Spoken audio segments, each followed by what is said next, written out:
Hey everybody, Dr. A here, and in this video we are going to explore another example of solving equation systems by the substitution method. So if you want a more detailed explanation of some of the detailed steps of using the substitution method, you can check out one of my other videos. I go into a little bit more detail in explaining every step by step. I'm still obviously going to explain things in this video, but I am going to move a little faster since this is the second example video I'm creating for this topic. So in this example, our given information is stated here. We're told to solve the system using substitution and then verify that the solution satisfies both original equations. So let's go ahead and label these equations. I like to keep things organized, so we'll call this top equation, equation 1, and this bottom equation, equation 2. And then we're going to write solution here. So at this point, you want to write all this down with me, right? Watching and listening is not good enough. Math is not a spectator sport. You got to do it to understand it the best. Okay, so from our knowledge of the substitution method, how do we get this process started? Well, again, what we always do is you start with one of your equations. It could be either equation 1 or equation 2. You can start with whatever one you want.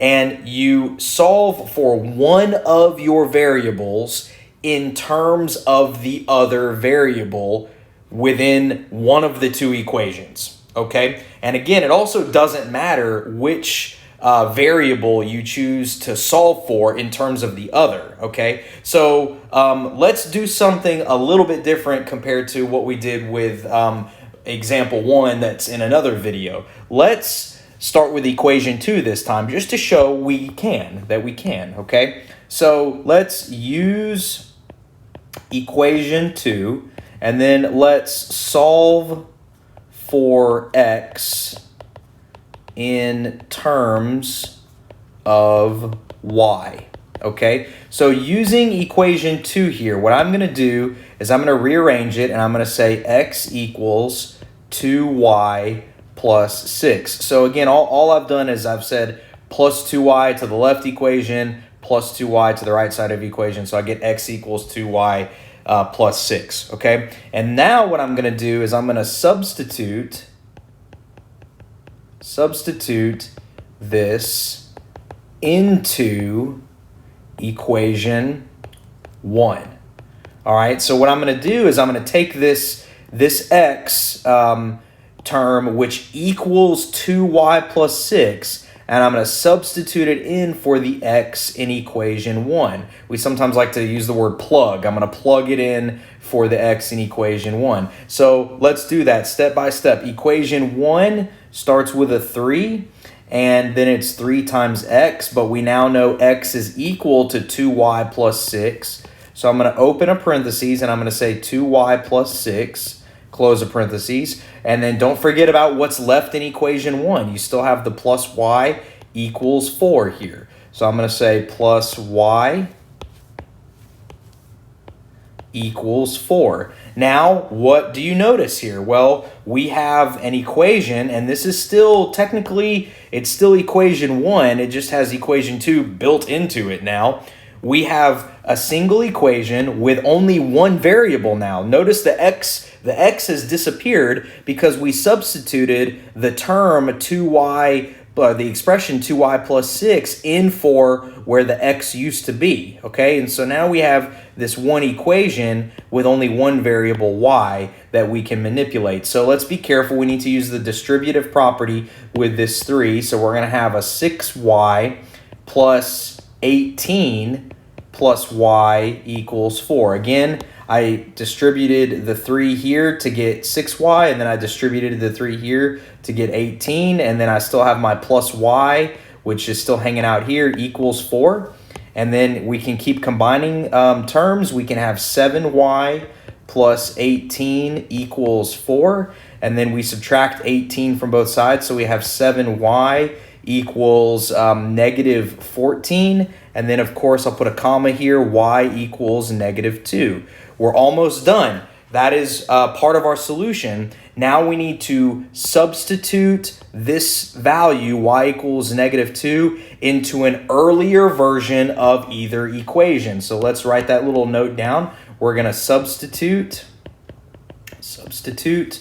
y equals -2 into an earlier version of either equation. Now, if I were you, I would just use the rearranged version of equation 2 here, because we need to get what x is equal to, and our first step was rearranging equation 2 and getting x equals everything else. So why not just utilize that to our advantage? So we're gonna say x equals 2 times -2 plus 6. And again, what I've done is I've substituted this y equals -2 into the y value of this earlier equation, okay? And so when you evaluate this, of course, you get -4 plus 6, which x equals 2. So the solution is x equals 2, comma, y equals -2.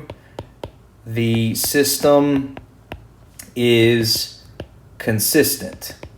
Remember our vocabulary, equation system is called consistent if it has at least one solution. Now, the second part of this example asks us to do something else. It says verify that the solution satisfies both original equations. So whenever you see directions like that, what you do is you take your solution, you take your values for x and y that you just solved for, and you substitute them into both of the original equations and make sure the equations hold true. So let's look at equation 1, which is 3x plus y equals 4. So going back to equation 1 is 3x plus y equals 4. Let's substitute x and y into equation 1 to make sure it holds true. So making that substitution, we'll have 3 times 2 minus 2 as our left-hand side. We sometimes call that the LHS, left-hand side. And so what does that come out to be? That comes out to be 6 minus 2. So our left-hand side of this equation equals 4. And of course, the right-hand side of this equation is also equal to 4. This 4 is this one here. And then when I evaluate this left-hand side, I also get 4. 4 equals 4, so it holds true for equation 1. Let's look at if it holds true for equation 2. X minus 2y equals 6. Okay, so equation 2 says x minus 2y equals 6. We can put our little label here, equation 2. So the left-hand side, LHS, is x minus 2y. So we would say 2 minus 2 times -2. That left-hand side of this equation, that's this component right here, that expression is 2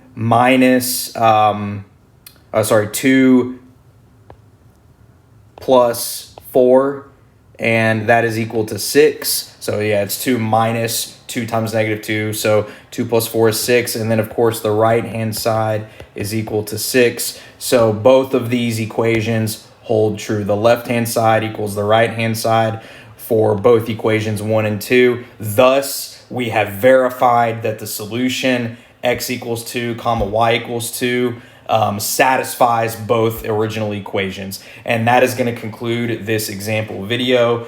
Thanks for watching. If this was helpful, please hit like and subscribe.